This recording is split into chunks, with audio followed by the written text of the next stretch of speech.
바라보고 있었을 따름이다. 그러니까 공자가 이렇게 찬양을 했죠. 무위치자 기수냐요. 무위치라는 말이 있습니다. 노자에 나오는 노자의 정신하고 비슷한데 무위이치라고 합니다. 하는 것이 없으면서 다스렸다. 하는 바가 없으면서도 다스렸다는 거죠. 순임금은 조금 전에 말씀드린 대로 자기 몸가짐을 공손하게 하고 가만히 앉아있는 것 같았대요. 그러니까 공자는 그걸 찬양을 했어요. 순임금이 자기는 전혀 하는 거 없는 것 같으면서도 잘 다스렸던 비결이 무엇이냐? 바로 사기종이에요. 남의 선한 점을 드러내서 남의 선한 점을 실현하게 해주고 따라주고 의견을 채택해서 거기에 따라주고 그렇게 함으로써 순임금은 전혀 자기가 하는 일이 없는 것 같은데도 천하가 태평성대를 누렸다는 거죠. 자기가 꼭 앞장서서 맛이 아니라 그렇게 일을 이루고 남을 이루어주는 것, 이런 자세를 가진 사람만이 자기를 버리고 남을 따를 수가 있는 게죠. 그리고 또 하나 이제 사기종인에서 우리가 생각할 수 있는 게 형세를 따라주는 것이 필요할 때가 있어요. 사람이 꼭 바닥바닥 뭐가 부딪히면 그놈을 물리치려고만 노력을 하는데 그것이 아니라 그 형세를 그대로 이용하면서 자기를 할 수가 있거든요. 저는 무술은 잘 못합니다만은 그 태극권이라는 권법을 배웠던 적이 있어요. 태극권. 권법에도 이제 중국 권법을 하면 남권 북태라고 하고 남쪽은 주로 손을 많이 쓰고 북쪽은 발을 많이 쓴다든가 이런 특징이 있는데 소림이나 소림파의 무술 같은 것은 굉장히 강한데 무당 태극권 같은 건 부드럽고 원운동을 주로 합니다. 그리고 절대로 거칠게 쳐들어오는 형세를 딱 가로막는 일이 없어요. 딱 오면은 맞아들여요. 끌어요. 저쪽에서 공격하면 그대로 받아서 끌고 저쪽에 땡기면 끌려가 주고 끌려가 주면서 끌려가 주는 힘으로 치지요. 그러니까 그 힘을 이용해서 치지 억지로 저항하는 일이 없어요. 운동을 해도 우리 태권도 같은 것식을 하면 남이 막 공격을 해오면 탁 쳐서 맞겠지만 태극권은 슬 감아서 흘립니다. 그러니까 형세를 정면으로 거슬리는 일이 없죠. 이런 것도 이제 사기종인 따른다라는 데 속할 수 있어요. 시세를 따르고 형세를 따르고 그리고 남을 따르고 이런 것들이 전부 이제 수괴의 그 원리에서 나오는 게입니다. 따른다. 그리고 우리가 꼭 생각해야 될 게 뭐냐면은 세상에는 앞서가는 사람이 있으면은 제대로 따라주는 사람이 있어야 됩니다. 따라주는 사람이 잘 따라주는 것이 일을 되게 합니다. 따르는 사람, 주동자가 있고 말하자면 따르는 사람이 있죠. 수동자, 따라서 움직이는 사람. 따라서 움직이는 사람이 주동하는 사람, 앞장서서 움직이는 사람의 역할을 자기가 하려고 생각해버리면 일이 파토가 납니다. 그렇죠? 깨져버리죠. 사공이 많으면 배가 산으로 간다는 식하고 마찬가지예요. 어떤 일을 되게 하기 위해서라도 따라주는 사람이 잘 따라주는 것이 일을 되게 만들어줍니다. 그리고 그렇게 잘 따라줄 수 있는 사람이 또 남을 이끌 수도 있어요.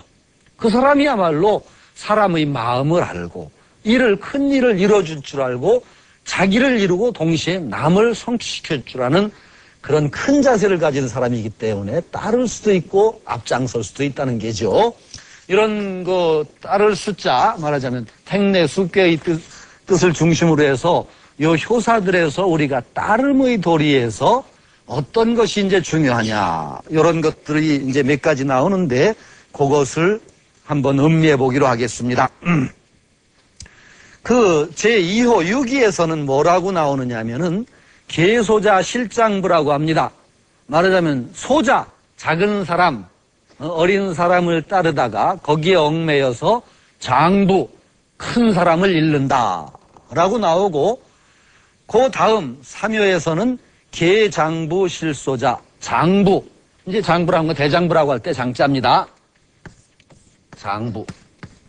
대장부라고 할 때 장부를 따르다가 소자를 잃는다. 소자라는 건 작은 사람이 자는 별로 의미가 없습니다. 소자, 작은 사람, 어린 사람을 잃는다라고 나옵니다. 이것은 어떻게 이제 풀이도 될 수 있느냐면은 적군과 싸우다가 어떤 때는 쫄병만 잡고 우두머리를 놓치는 경우, 어떤 때는 우두머리는 잡고 쫄병은 놓치는 경우라고도 할 수 있고, 우리가 어떤 사람을 따르느냐 할 때 따름의 선택이 있습니다. 여기 6.25에서 여기에서 계소자 실장부라고 했습니다. 소자, 작은 사람을 쫓아가다가 자기의 진정한 짝, 요건 음이니까 장부는 음에서 장부는 뭐에 해당하느냐면은 남편감이나 이런 데 해당하죠. 소자는 이건 별로 이제 인연도 없는데 별 볼 일 없는 사람을 따르다가 자기 남편감을 놓치는 겁니다. 이건 어떤 상황이냐면은 여기서 6.1을 중심으로 해서 보면은 소자는 요겁니다. 가까이 있잖아요. 자기 남편감은 어디죠? 요 짝. 5번 아니에요. 2하고 5가 응이잖아요. 여기가 남편이에요. 멀리 있어요. 그래서 요 가까이를 따르다가는 남편감을 잃는 겁니다. 요렇게 해석이 돼요. 그러니까 우리가 깜빡 잘못하면은 그 평생에 후회할 일이 생기죠. 여자가 혼인 정년기에 소자 따르고 남편감 놓치면은 그건 평생 고생하고 평생 후회할 일이죠. 이런 경우가 계소자 실장부입니다. 소자에 얽매여서 장부를 잃는 상황. 그러니까 이런 점이 나오면은 주변을 어떻게 돌아봐야 되느냐. 내가 뭔가 올바른 인연, 나의 올바른 인연, 그것을 놓치고 가까이 있어서 눈에 띄는 사람, 친근한 사람에 쉽게 따르는 건 아닌가. 제 인연이 아닌지도 반성을 안 하고 이런 점괘가 되는 게죠. 그리고 이것은 전쟁 상황에서라면은 정말 잡아야 될 두목은 놓치고 우두머리급은 놓치고 포로, 쫄개들만 포로로 잡는 거예요. 그런 상황이 될 수가 있다는 거죠. 거꾸로 여기에서는 계장부 실소자입니다. 이리 가서 이쪽은 놓쳐버리는 거예요. 그러니까 제대로 제 짝을 찾아서 장부, 자기 짝을 찾아서 움직이는 상황이라고 할 수 있는 거죠. 우리가 평생에 이제 여기서는 어떤 쪽을 따르느냐, 자기가 좋아하는 겁니다. 전부. 이쪽도 저쪽도 좋아하는 것이 있을 때 어떤 선택을 하느냐입니다. 어떤 선택. 선택이라는 것이 참으로